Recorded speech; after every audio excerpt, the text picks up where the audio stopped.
ہمیں یہ پتہ ہونا چاہیے، میں نہیں کہہ رہا، یہ دنیا کا کوئی حاکم نہیں کہہ رہا، کوئی دنیا کا بڑا بندہ نہیں کہہ رہا کہ میں بہت دردناک عذاب دوں گا، اللہ کہہ رہا ہے۔ اللہ جو عذاب دے گا وہ دنیا کے تمام عذاب کیا ہے بھول جائیں گے۔ انسان جو ہے جب قیامت کا دن آئے گا وہ عذاب ہوگا کیا؟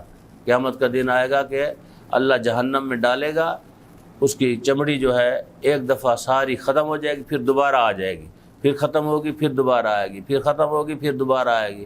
جب دنیا میں عذاب ملتا ہے تو کیا ہے، ایک ہی دفعہ مار دیتے ہیں، کسی کو فیر مار دیا، کسی کو آگ لگا دی، کسی کو مکان گرا دیا، وہ مر گیا، ختم، کسی کا گلا گھونٹ دیا۔ لیکن اللہ تعالیٰ جو ہے ایسا عذاب دے گا، آگے آئے گا قرآن حکیم میں کہ کئی جلدیں تبدیل ہوں گی آپ کے جسم کے اوپر۔ یہ عذاب اللہ آپ کے لیے تیار کر کے اللہ نے رکھا ہوا ہے۔ کس کے لیے؟ منافقین کے لیے۔